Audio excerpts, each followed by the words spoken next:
great speakers, an array of excellent speakers here. It's my pleasure and honor to welcome our chairperson, Dr. Modini Pandarpurkar.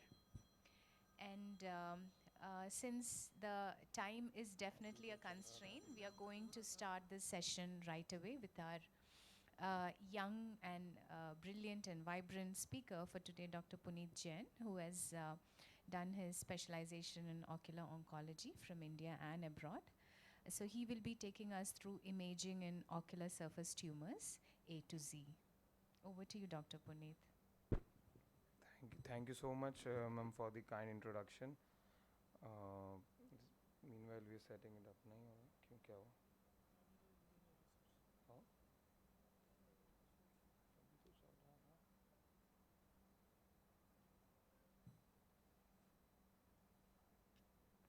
Talk, and it's a pleasure having Dr.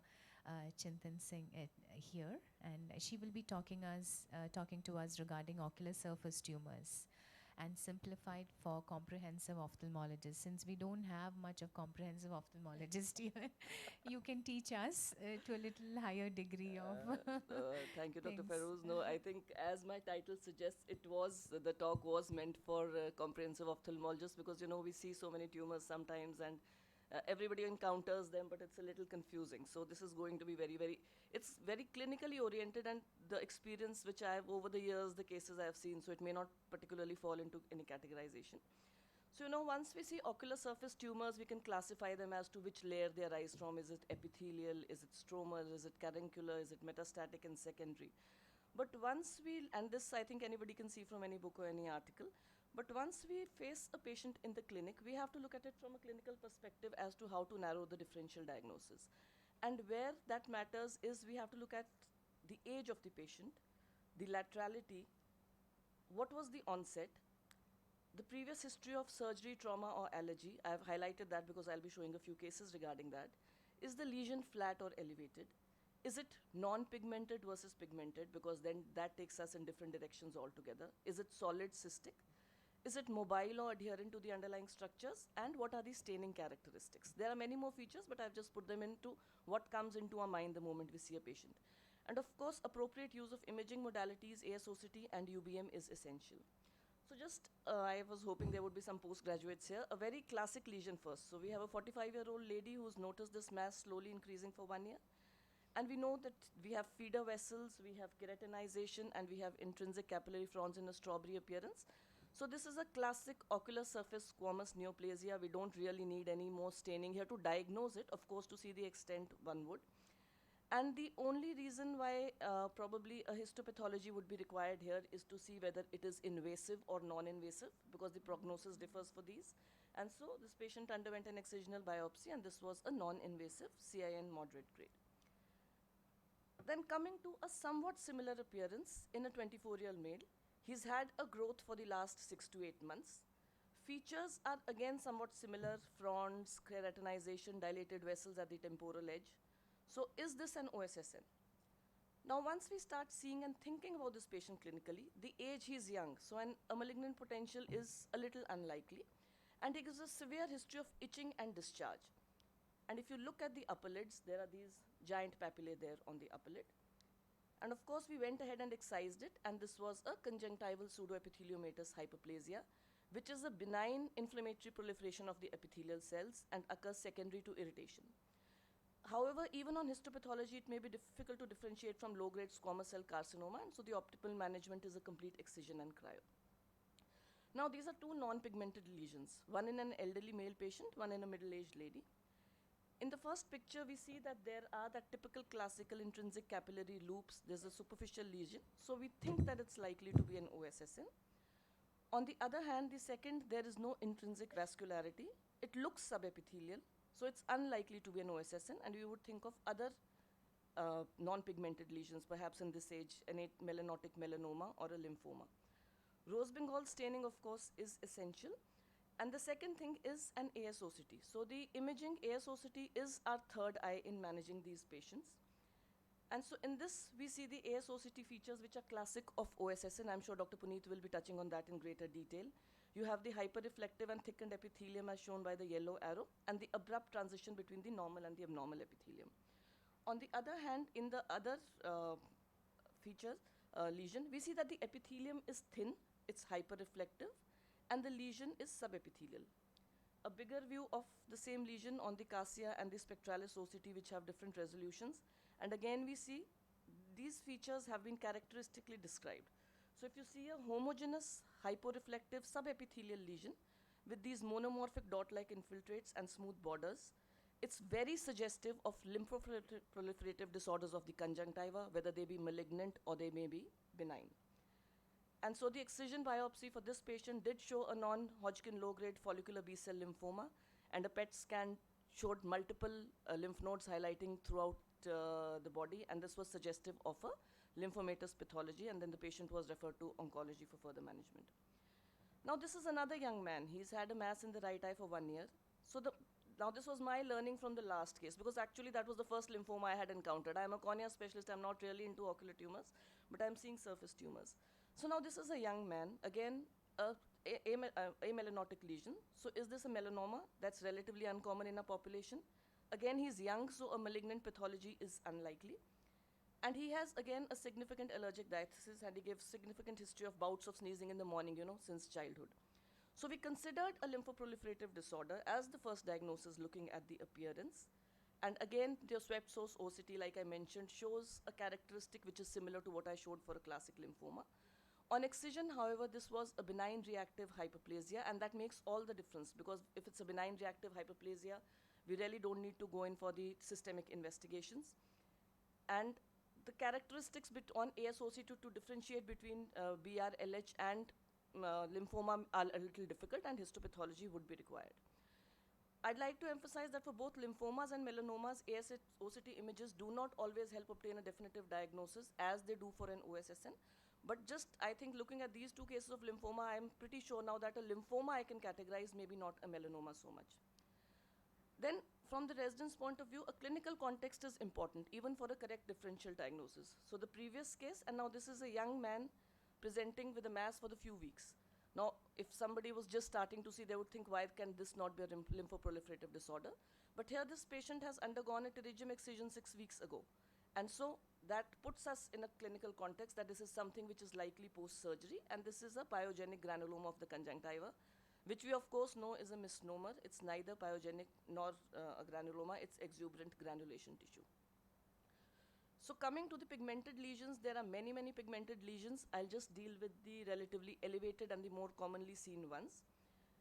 A nevus characteristically is variably pigmented. It'll appear by the end of the first decade or by the second decade. And if we are confused with the melanoma or the lesions, we need to look for cysts. Now in this picture, like, the cysts would be somewhere here superiorly, but they are not so visible clinically. And an ASOCT can better help to appreciate these cysts. Once we have a nevus, we are less concerned because there's less than 1% risk of conversion to malignant melanoma.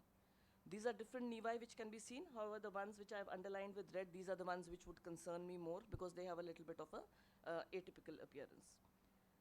Then these are lesions which are again pigmented, but these are pigmented OSSN, and how we know that is if we see surface keratinization, that points to an OSSN, ocular surface pathology. And again, once we see these, we are a little reassured because there's a low metastatic potential. Just 2 more slides. The last case, this is a 40-year-old gentleman, a mass for right eye for 7 to 8 months. Now, is this a nevus, a pigmented OSSN, or a melanoma? So how should what's my thought process, at least I would say. So nevi, unlikely, because they usually present early.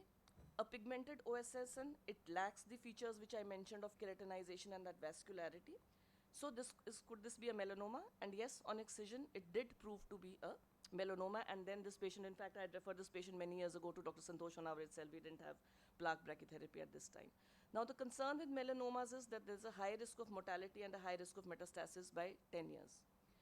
And I think this was my retrospective learning that on ASOCT, we saw that a melanoma is appearing to arise subepithelially and pushing the epithelium up, whereas the OSSN is, more superficial. So, but this was something I looked at retrospectively. And this is just example of a secondary tumor, a patient who had a lid sebaceous gland carcinoma, and this by pagetoid spread, the second lesion has appeared. So to conclude, ocular surface tumors come in various shapes and hues. History, demographics, and clinical features, plus imaging, of course, can narrow the differential significantly. And histopathology, of course, remains the gold standard. Thank you very much. Excellent presentation, Dr. Chintan. Really took us through the gamut of all spectrum of entire things faced. I wish that really my residents were here because it would have helped them a lot. It has also put many things in place for me too, because we see all these kind of lesions and we don't have a ASOCT at our place, so we have to depend on our clinical acumen and finally excise it and do the histopathology.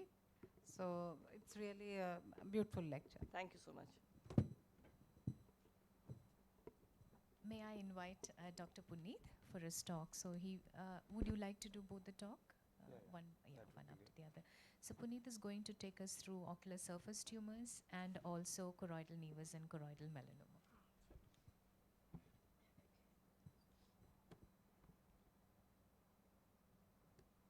I think they won't let me present today.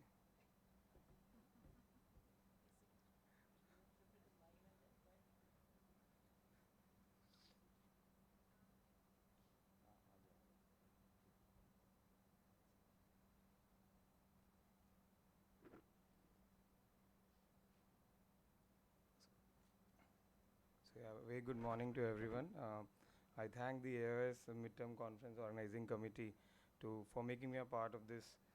This is my first midterm, so yeah, I think that counts. So you're going to find some overlapping slides in the sense that now that ma'am has spoken, so there will be some overlapping features. We try to cover the current ocular imaging features of many surface tumors during the course of this presentation. So since I'll take 30 seconds, so I'm Dr. Puneet. I'm a RPC alumnus. I trained under Dr. Honavar at Hyderabad, and then briefly with Dr. Finger at New York. And currently we started a plasty and oncology department at Sharpside Group of Eye Hospitals, Delhi NCR.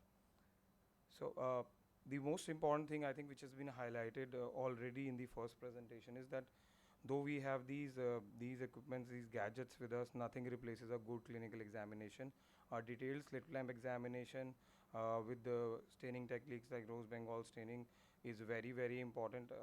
This was supposed to be a slide for PGs and fellows, and do not jump to the ASOCT. We do see that now, if you have the machine, then there's a tendency to get the patient investigated rather than evaluated.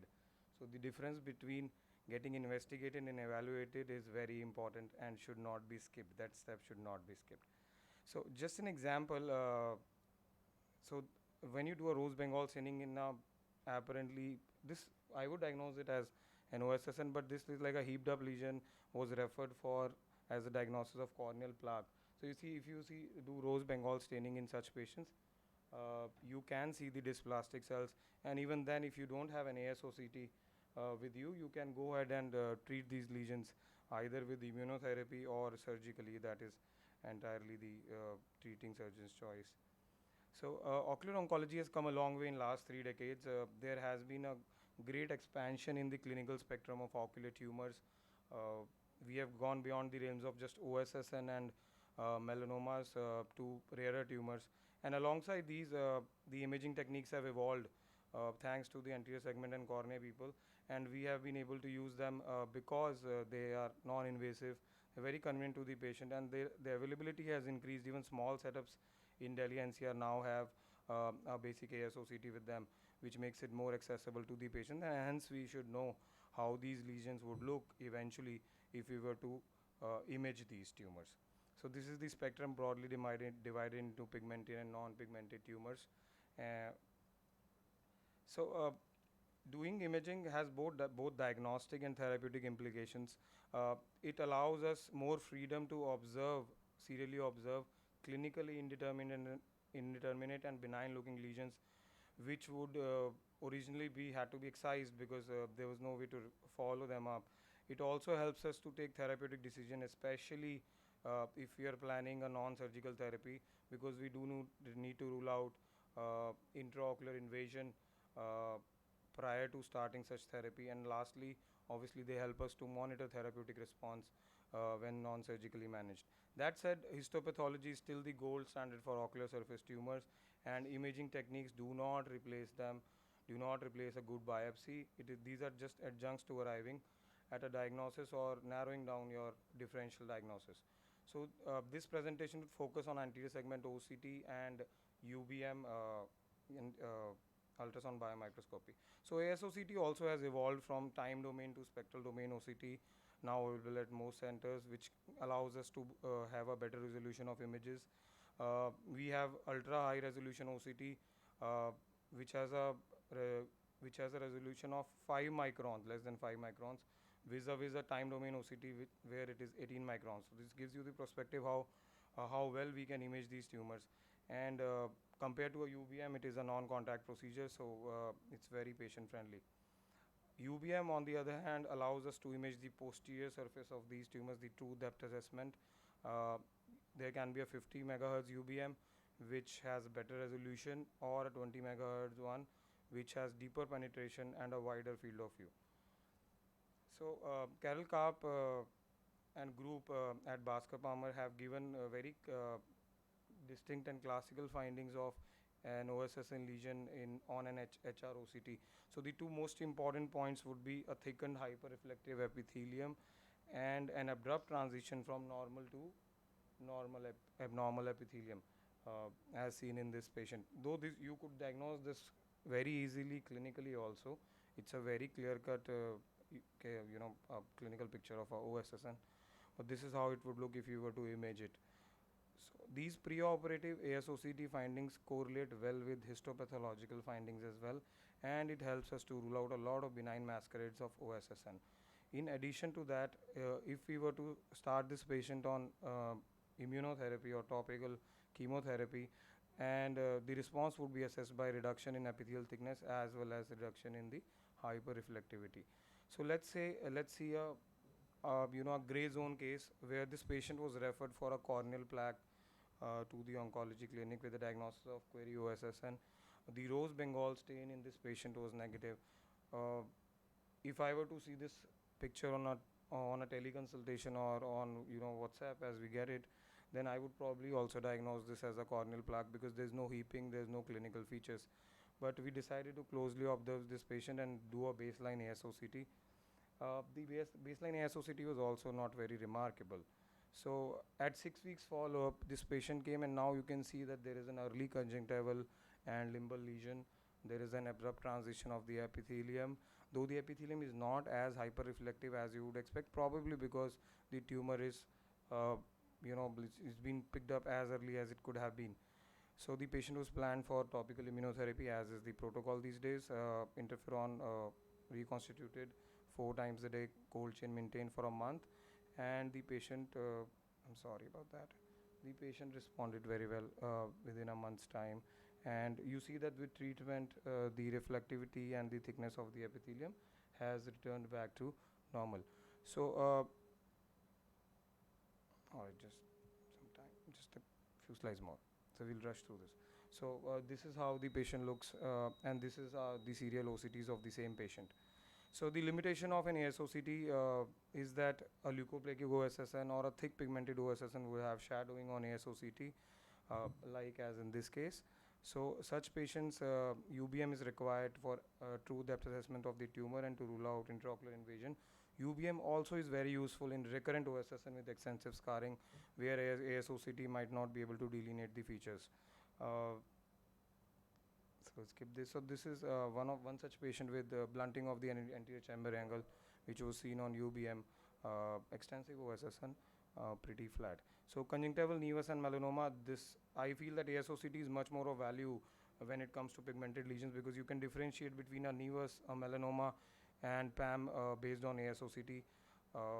Presence of microcyst is a clinched diagnosis for a nevus, and also a pigmented OSSN or melanoma can easily be differentiated with the help of an ASOCT, wherein a melanoma would have a normal epithelium with a hyperreflective subepithelial tissue, whereas a pigmented OSSN would have just thickening of the epithelium. So this is one such patient showing microcyst. This is a classical nevus. All these nevi, if you were to image, you can clinically also see these microcysts. A conjunctival lymphoma has a very typical appearance of a normal epithelium with a dense hyporeflective core, which correlates with the dense mononuclear lymphocytic infiltration as seen would be seen on biopsy. Now, this helps if you have an HR OCT, then it really helps to differentiate these lesions from benign reactive lymphoid hyperplasia, where you would see variable hyperreflectivity of the subepithelial tissue if you were to image a BRLH. UBM is rarely required in a patient with conjunctival lymphoma. I think I will wrap it up here. Thank you so much.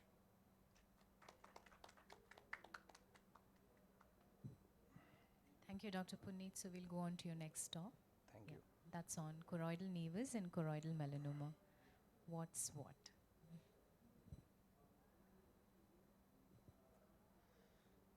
So yeah,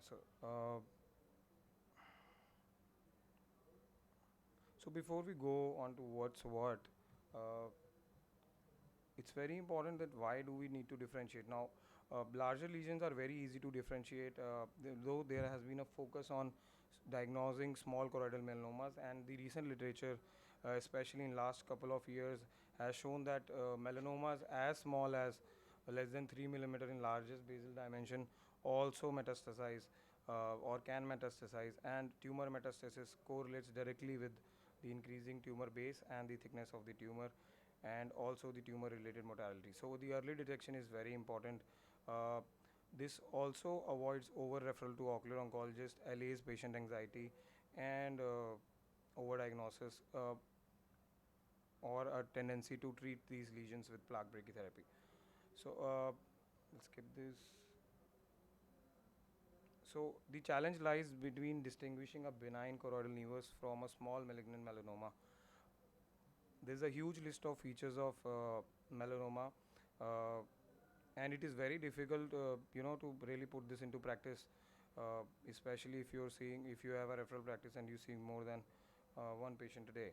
So to keep it simple, I usually follow my one of my mentors mnemonics, which is most. Uh, it is actually that simple. So let's break it down. So melanoma, let's keep it to just three features now: orange pigment lipofuscin, subretinal fluid, and thickness. So orange pigment is best seen on fundus autofluorescence, subretinal fluid is best seen on an OSCCT, and thickness is best done on ultrasound. So I hope you can see. Yeah. So this is a classical nevus. You see that's a flat lesion. There is no orange pigment. So we are on the first O, and so this would be diagnosed as a nevus, and you could follow this patient up annually.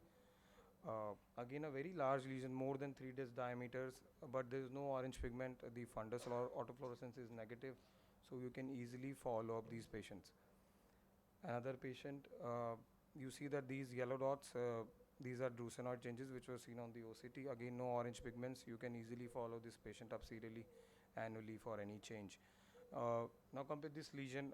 This is orange pigment over its surface. It's an elevated lesion, and if you were to do a fundus autofluorescence, the orange pigment really lights up on FAF, and a diagnosis of melanoma can be made. The patient then got an ASOCT, and you see that there is subretinal fluid, and in addition to the subretinal fluid, there are these dysmorphic or shaggy photoreceptors, as they are called, hence clinching the diagnosis of a melanoma, and the patient would be subsequently taken up for a plaque brachytherapy. Ultrasound is very important to ascertain tumor thickness. A random cutoff of tumor thickness of more than equal to 2 millimeters is taken as an indication to treat. Thinner lesions can be followed up for change. So ultrasound findings of classical melanoma would be thickness more than 2 millimeters, moderate to low internal reflectivity. There could be a mushroom shaped picture if there is a breakthrough through the RPE. Vascularity can be ascertained if you're doing a dynamic examination. There can be choroidal excavation, and in advanced cases there can be an extrascleral tumor extension as well. So even if you are suspecting that it's a clear-cut nevus, a baseline documentation is mandatory in such cases. So a good fundus photograph, an ASOCT, if fluorescein angiography is available, ideal, and an ultrasound should also be done. Uh, strong. If these features match, then there is a strongly suggestive of choroidal melanoma. A short duration, growth in short duration, or a previously normal fundus photo if available also points toward a suspicious lesion. So if there's no suspicious feature, then it's a definite nevus. So O is negative, S is negative, and tumor thickness is less than 2 millimeters. The patient can be easily followed annually or 6 monthly for 2 visits followed by an annual visit. If it is a suspicious nevus wherein one of the features is present, a closer follow-up is mandated, and obviously if it's a clear-cut melanoma, that needs to be treated. Thank you so much. Thank you so much, Dr. Puneet. Ma'am, you have.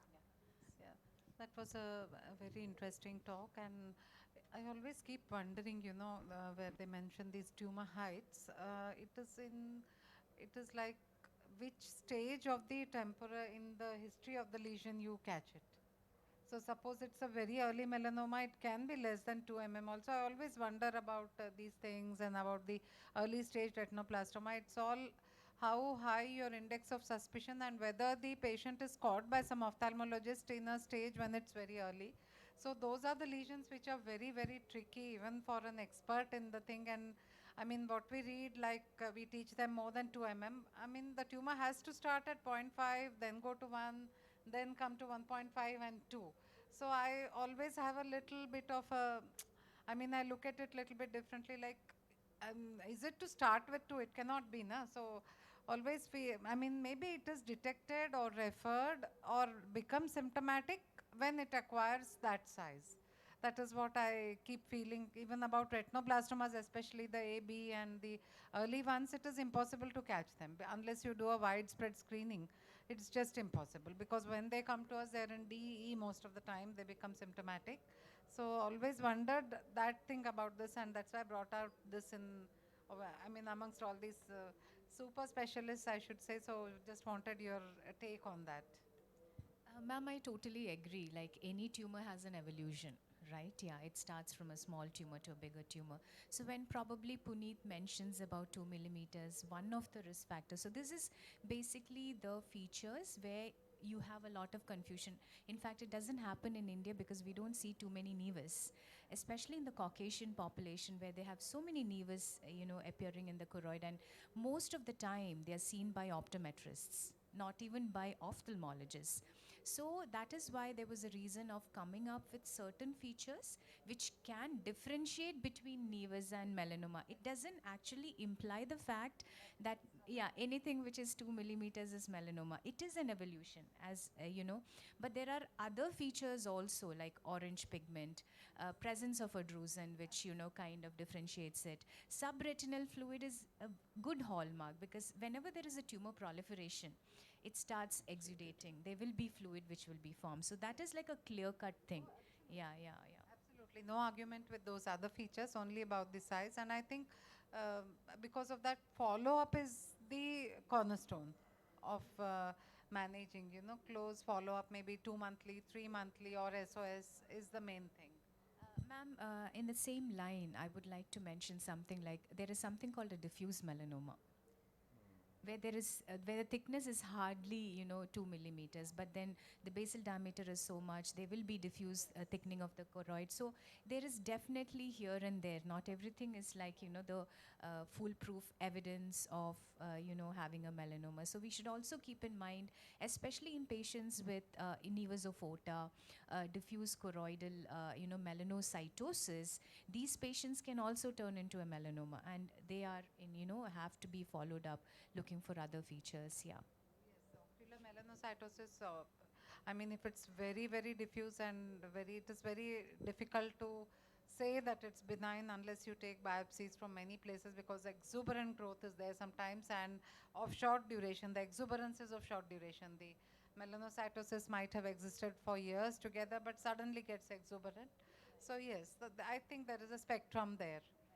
I think there is a spectrum. So when we talk about diffuse melanocytosis in nevus of aorta, if there is subretinal fluid, even a little in and around the lesion, it's probably getting evolved into a melanoma. Yeah. So these are certain things that gives us clue. Absolutely, I very think good. the thing that I was trying to highlight was that uh, in North India there is a trend, so under investigate. Some people over investigate and some people under investigate. To determine the evolution, you have to have a baseline. So I come across a lot of people who say, did you get a baseline OCT done that time when you first saw the patient? तो nervous लग रहा था, नहीं कराया. So in order to determine those, you have to have checkpoints or like milestones where you have serial pictures. Then only you can tell. So a lot of these patients, they do evolve. Nevi do evolve into melanoma, which is why it is very important to have a baseline documentation. However, innocuous the lesion might appear when it comes to these melanotic No argument lesions. with that. Baseline and follow-up, I think, is the cornerstone to catch things early and prevent lot of morbidity. As Puneet rightly mentioned, the clinical features are the crux of certain diagnosis, but ma'am mentioned about ASOCT in ocular surface.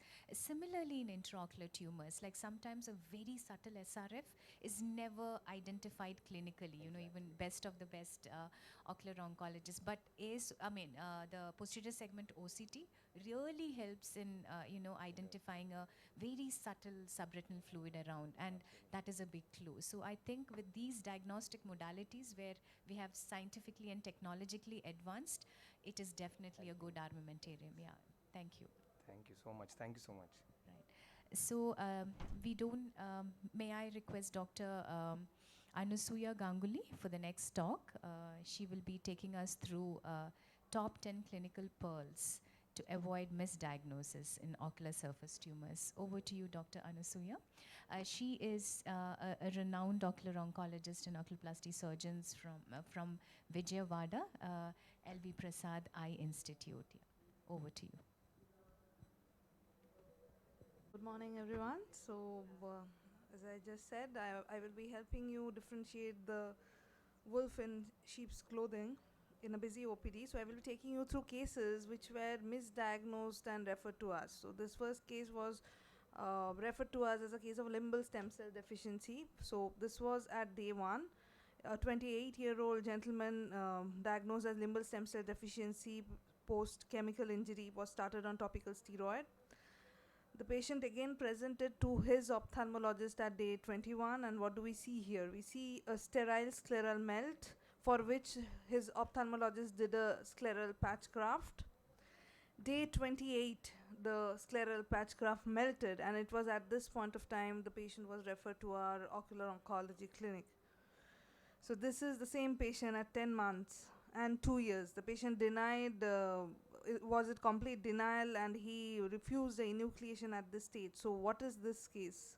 So this is a typical case of a nodulo-ulcerative OSSN. So nodulo-ulcerative OSSN, although this morphology is very rare, but it is an extremely aggressive type of OSSN. So what do we see in these patients? We see an area of conjunctivoscleral dehiscence. What we need to focus on is the surrounding conjunctiva, which is indurated and has feeder vessels. The adjacent cornea usually has this corneal haze. So this is a typical presentation of a nodulo-ulcerative OSSN. You can go ahead and take a biopsy from the surrounding conjunctiva, which gives away the diagnosis. So the first clinical pearl is localized ulceration of conjunctiva and sclera surrounded by indurated thickened conjunctiva with prominent vessels. Think of a nodulo-ulcerative variant of OSSN. The second case was referred to us as a case of conjunctivitis. 67-year-old female, unilateral conjunctivitis, non-resolving on topical antibiotics in 6 months. So what do we see here? It's a intumescent mass on the ocular surface. You can see it is covering the entire ocular surface. So it is a case of diffuse OSSN. So unilateral chronic conjunctivitis, always rule out a diagnosis of diffuse OSSN. The third case referred to us as viral keratitis. So she was a 75-year-old lady, was complaining of a curtain-like sensation on her eye since 3 months. She was diagnosed as HSV epithelial keratitis and started on acyclovir eye ointment. But what do we see here? There is a sheath of cells on the cornea, and you can see the edges. They have fimbriated edges. So this is how a typical corneal OSSN presents. You can further go ahead and do an ASOCT to confirm the diagnosis. You can see the epithelial thickening, hyperreflective epithelium, thickened epithelium with an abrupt transition. So after 8 months, the patient was disease free and with the use of topical interferon. So the pearl here is conjunctival and corneal OSSN, they have different morphology. We need to note the edges. The edges are either fimbriated like this or heaped up like this. Retroillumination gives a better idea of the extent of the lesion. Like you can see here, the fimbriated edges are nicely brought out by retroillumination. So conjunctival and corneal OSSN are different in morphology. Edges in corneal OSSN are either fimbriated or heaped up in appearance. Diagnosed as non-resolving microbial keratitis, 55-year-old seropositive lady, right eye pain, discharge, decreased vision since 25 days on topical antibiotics. What do we see here? So there is a limbal mass here which was missed by the primary ophthalmologist. So OSSN can coexist with microbial keratitis. So we have published our series and we have suggested a protocol-based management where basically we need to look into presence of corneal perforation and intraocular extension, and based on the visual potential, we plan the treatment. Again, referred to us as OSSN, but this is a young patient, and it's she has bilateral lesion, bilateral gelatinous masses, limbal masses, and there's a history of itching with eye surface mass since 3 months. So on everting the upper eyelid, this is what we see, cobblestone papillae, and this is the AIOCMTC picture where you see a subepithelial, predominantly subepithelial lesion, and there is this epithelia dipping into the lesion, which is typical of pseudoepitheliomatous hyperplasia. So this was a case of pseudoepitheliomatous hyperplasia in allergic conjunctivitis. So history or signs of ocular allergy, young patient, think of pH, evert eyelid in all cases, and start the patients on topical steroid. Again, a patient diagnosed as OSSN, history of pterygium surgery 2 weeks back. So a typical case of pyogenic granuloma, pedunculated, red, fleshy, richly vascular, bleeds on touch. So history of trauma, surgery with a vascular pedunculated mass, think of pyogenic granuloma, start patient on topical steroid. Again, diagnosed as OSSN, what do we see here? 16-year-old female. It is, the lesion is subepithelial. So AIOCMTC is, like whenever in doubt, AIOCMTC is extremely helpful in our clinics. So this is nothing but a pingecula with inflammation. So pingecula, pterygium, they are subepithelial lesion versus OSSN, which is epithelial. Again, a case referred to us as OSSN. What do we see here? Smooth, diffuse, slightly elevated, salmon patch appearance, hyporeflective subepithelial lesion. So a typical case of lymphoma, conjunctival lymphoma, pink subconjunctival mass, think of lymphoma. Again, referred to us as nevus. What do we see here? Dr. Chintan had showed a similar case. Don't miss this keratin there.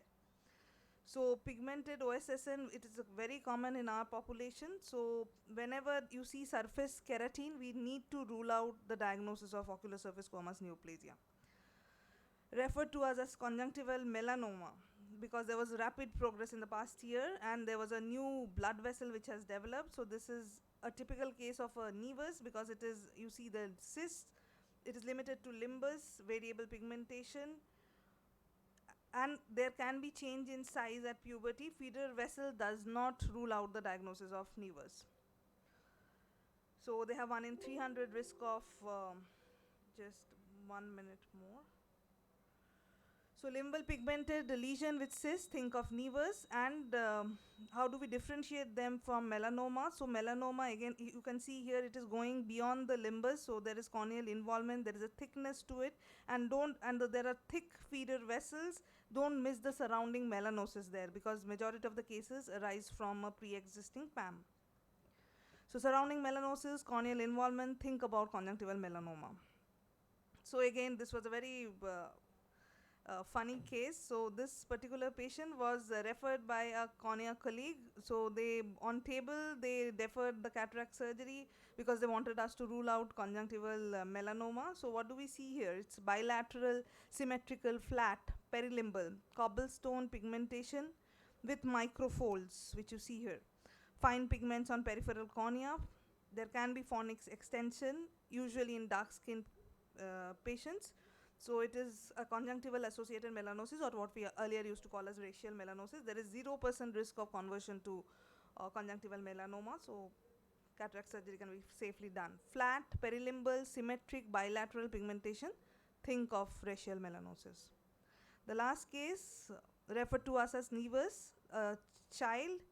But what do you see here? So this glistening appearance is there, and it is going into the cornea. So this we further probed. There was a history of injury with pencil. So this is nothing but graphite at the limbus and also in the stroma, as we can see in the ASOCT picture as well. So we need to note the features of OSSN, the typical ASOCT finding which we have already emphasized. And we need to differentiate nevus, racial melanosis, and primary acquired melanocytosis in our clinic. Thank you everyone for a patient listening.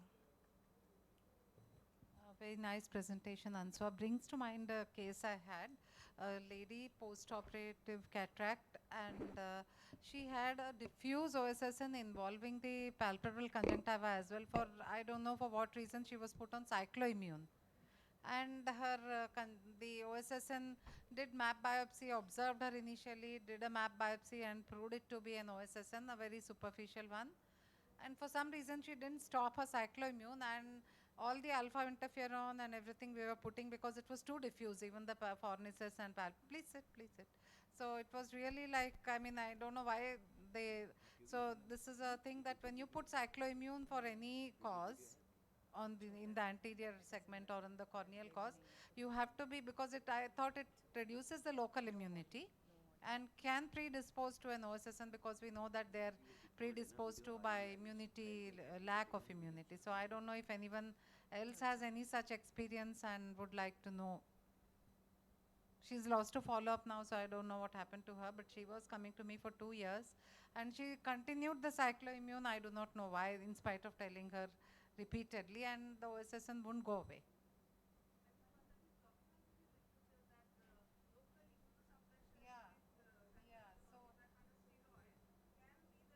Correct. Correct. So I think we have to, a word of caution when we use cycloimmune, follow up the patient and look for things. Of course, she was an older person, so maybe in older age it is commoner.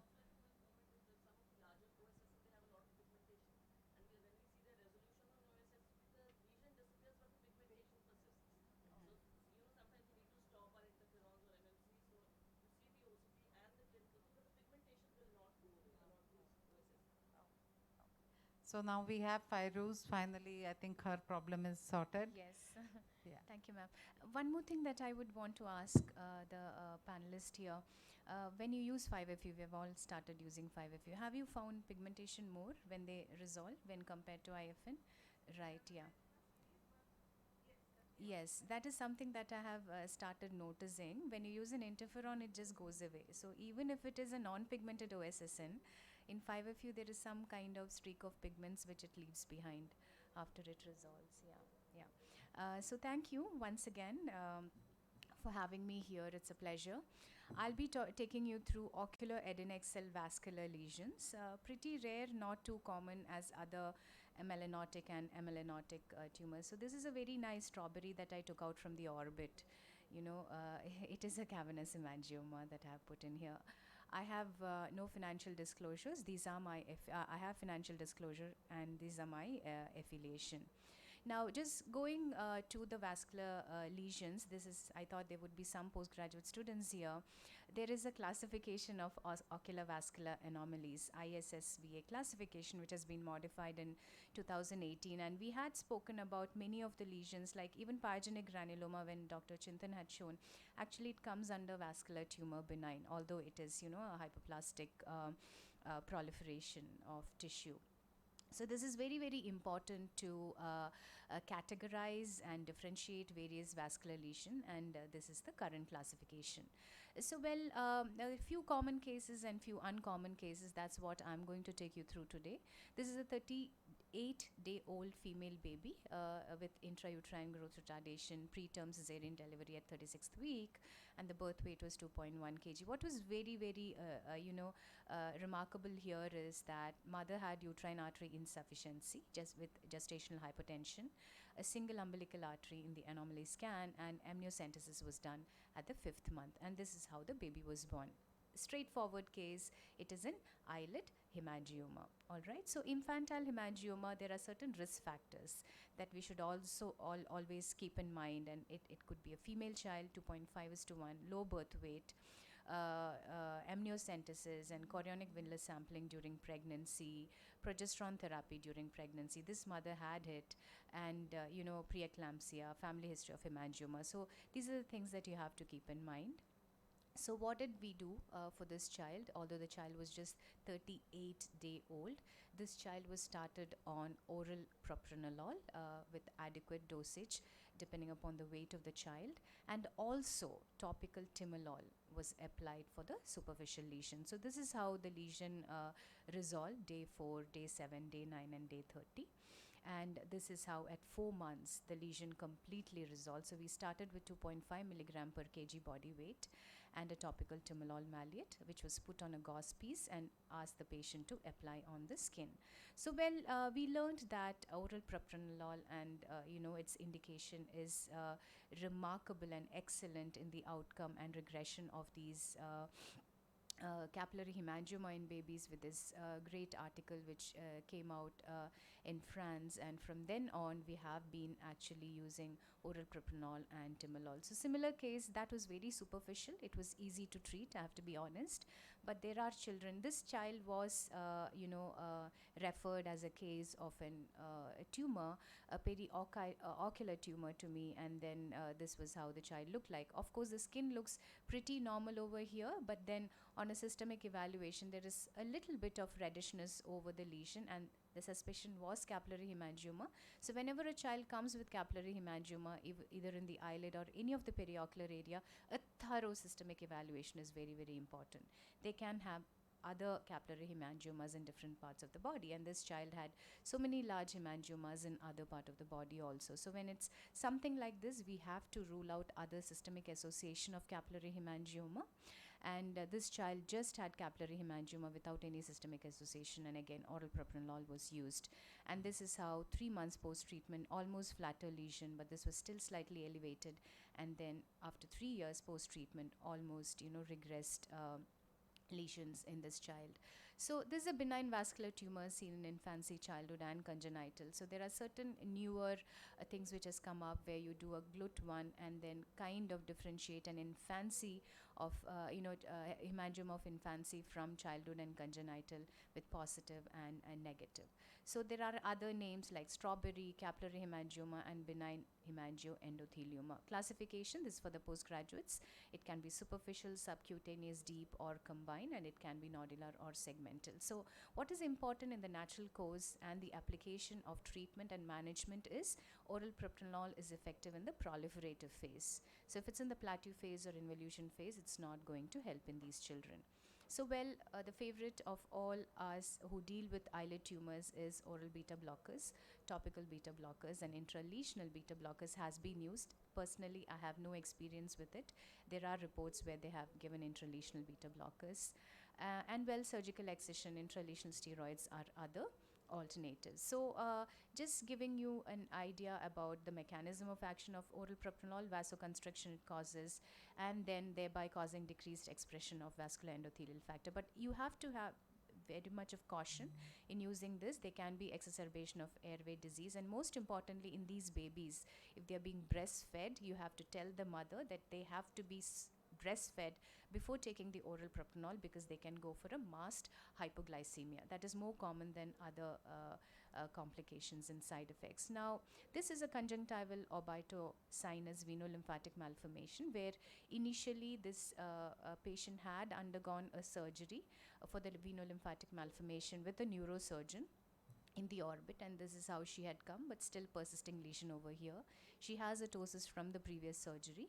Now, well, venolymphatic malformation, in fact, although earlier it was difficult to treat, now it has become much more easier with the advent of this magic drug, that is bleomycin. And all that I did was to inject intralesional bleomycin in this patient. No surgery, nothing, and there is complete resolution of the lesion with 3 sessions of intralesional bleomycin. So you really need not go into surgery, whether a neurosurgeon or an oculoplastic surgeon or an orbital surgeon, into these lesions. Bleomycin is very, very effective. But yes, there are certain situations where, you know, a child presenting with this lesion, where you cannot really come into a, you know, conclusive diagnosis that it is a venolymphatic malformation. It is. So an excision biopsy was done, and it was venolymphatic malformation. Going on quickly, this is actually a varix of the eyelid, where again the application of bleomycin was done, and this is how, after 1 session of injection of bleomycin. So my application of bleomycin is slightly expanded to even varices, and this is how we do. We have a 3-way valve. This is bleomycin in this syringe, and this is the blood that we actually aspirate, and once the blood is aspirated, bleomycin is injected in the 3-way valve. Yeah. Again, I have expanded my application of bleomycin where nothing could have been done for this patient. It's a venous malformation where, in fact, she has communication with the cavernous sinus. So with a careful injection locally, this lesion was also treated with injection bleomycin, and it disappeared. Yeah, so I just wanted to highlight few important things. It's very difficult to cover everything in 7 minutes. And well, these are very tiny lesions which you know can present in your clinic, and this is a capillary hemangioma acquired in an adult. So this patient presented with this reddish lesion, recurrent bleeding. So well, it doesn't look like a hemangioma, right? It looks something different. There is recurrent bleeding over there. So this is a very classical case of a amyloidosis. So amyloidosis of the ocular surface can also present as a vascular lesion. And well, that is the apple green birefringence seen here. So primary localized amyloidosis can be seen in eyelid, orbit, conjunctiva, lacrimal gland, and even extraocular muscles and LPS. This is an arteriovenous malformation, very difficult to treat because it can bleed. So what we do is excision with a glue injection, cyanoacrylate glue, solidify the lesion, and then excise. Similar hemangioma of the lower eyelid, surgeries is what we prefer. This is an excision of the lesion. So this is a very recent case. 2 months back I had seen this. I thought it's a hemangioma. I was so confident in it. I went inside and it was unusually bleeding than a hemangioma. And surprisingly, it came as a very rare tumor, an angiomyolipoma. This is my first case of angiomyolipoma in my last 12 years. So this is very, very rare. So such vascular lesions can also come. So just a question, how would you treat this A and how would you treat this B? For that, you need to know the diagnosis. What do you think it is? It's an immunocompromised patient, the B. For the audience, that's a clue. Angiosarcoma, common in an immunocompromised patient. Kaposi sarcoma, all right, yeah, so this is a Kaposi sarcoma. So it's basically you treat the patient with, retroviral therapy, and then this looks very pretty and nice and, just like a strawberry sitting there. But there's a very, very lethal tumor. Just one case I've seen. It's a Merkel cell carcinoma.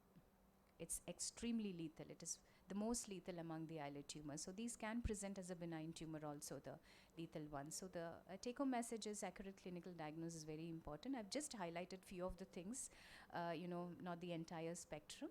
So management, there are lots of newer advances, and I think we are lucky to use this for the patient benefit. Thank you so very much. Very nice presentation, Fairuz. Always vascular tumors are the difficult ones for any surgeon because you encounter bleeding and a lot of other modalities you've shown. Very interesting. Taking home some points from here.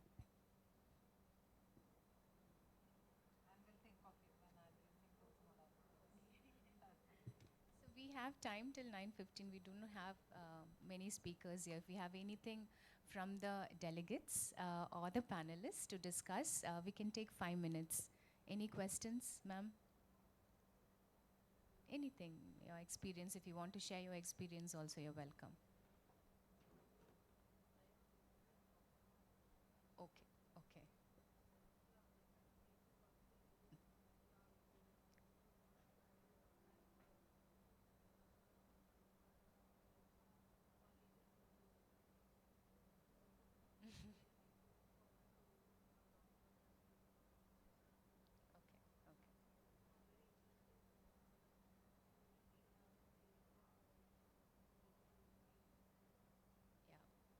Thank you so much for being with us, being a glaucoma specialist.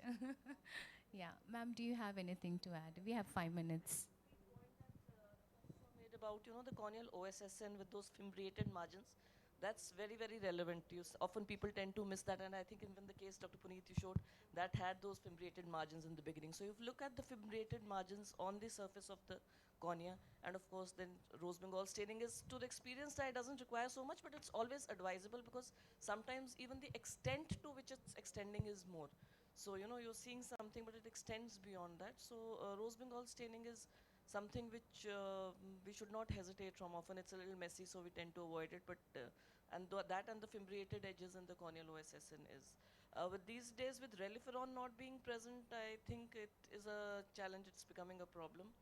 And I personally have been using, my first drug of choice is mitomycin C, although I know that's not the politically correct thing to say these days. But used safely and used properly, mitomycin gives very good results because the patients, if they're coming from far, if you give them very prolonged treatments, you tend to lose out on patients and they are sometimes not able to come back. And that's a challenge I've often seen with interferons. If you start with interferons, besides the expense. So what I normally, if it's a very large lesion and suppose we are not excising it, I would normally go for 3 cycles of mitomycin C and then, shift over to interferon, and that gives beautiful results. Yeah, I agree, ma'am, and everyone has their favorites. So recently, something that we all have changed, we did use mitomycin C. Interferon is favorite. In fact, whenever Dr. Carol Karp talks about interferon, she calls it the angel's drop. And mitomycin, I'm sorry to say, she calls it devil's drop. All right, somewhere in between comes the 5FU, in fact. So we all have shifted to kind of 5FU if, as an alternative to interferon.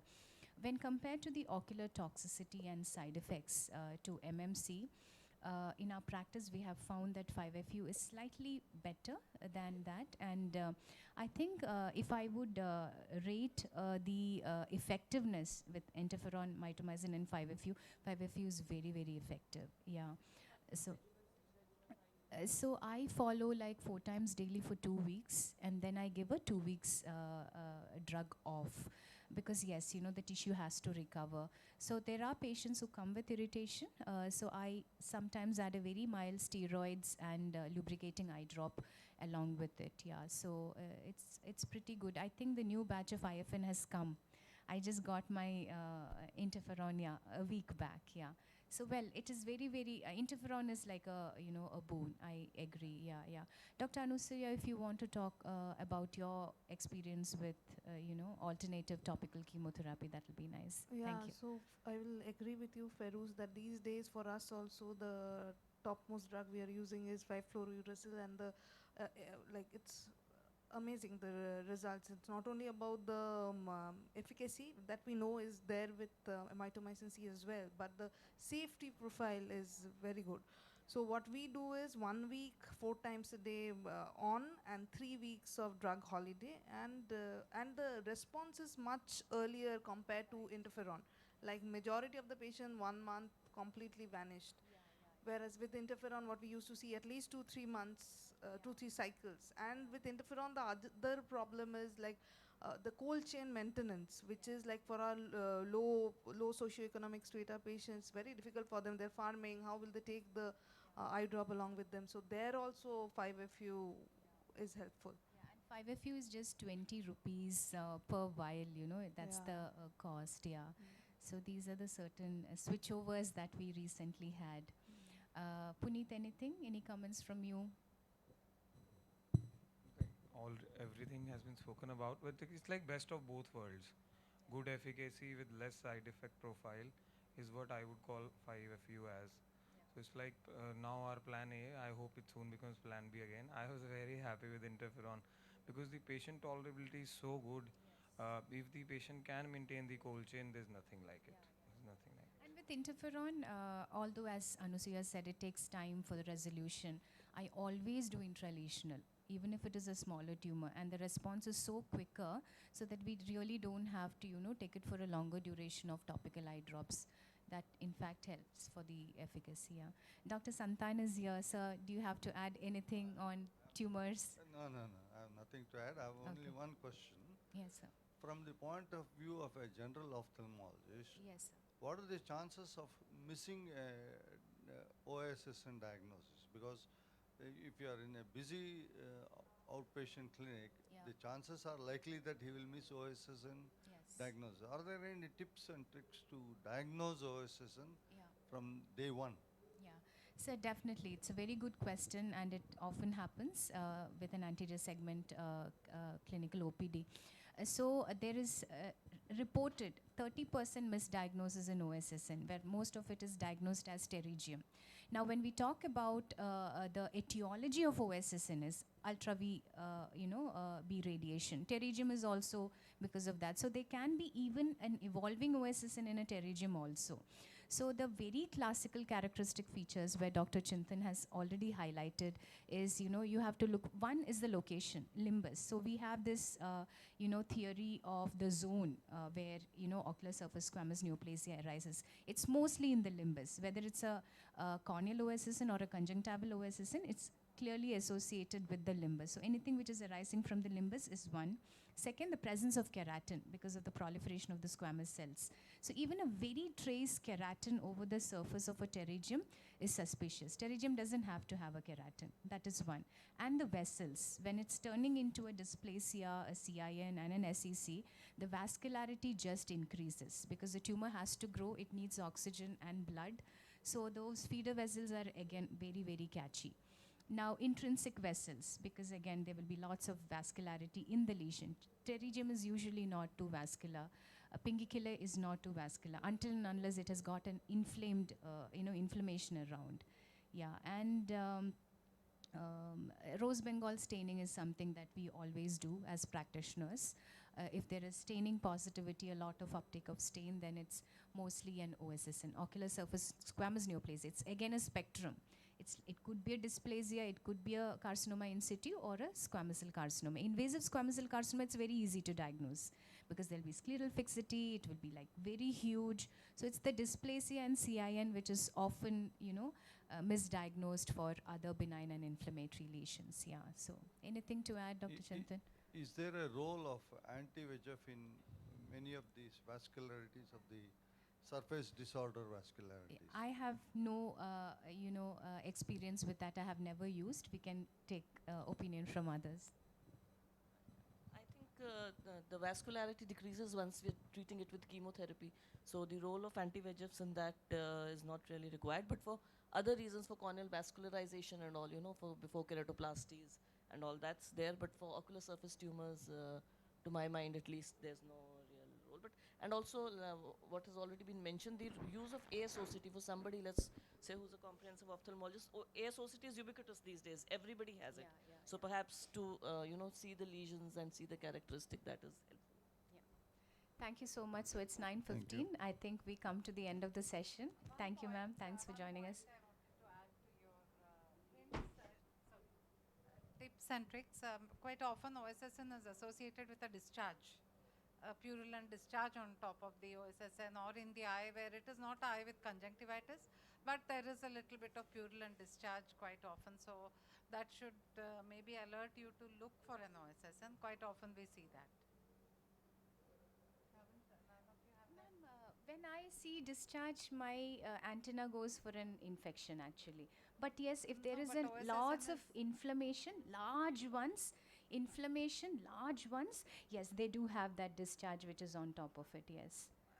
Recently we've been seeing a series where there is a conjunctivitis which comes and goes, and then the patient says, I had it about a year back, and then intermittently, Oh. and then we do a this thing, what do you call that, impression cytology, we pick up dysplastic cells in those cases. Also doing a study on the flora of the two eyes, comparatively haven't come out, that's not complete yet. By next year, to see if there's any predisposition or any commensals which are overgrowing in the eye with OSSN, just to hint at immunosuppression in that eye, in that conjunctiva. So we are seeing cases like, there's a very low grade, not conjunctivitis exactly, but the patient says there's a discomfort and there is a little raised lesion.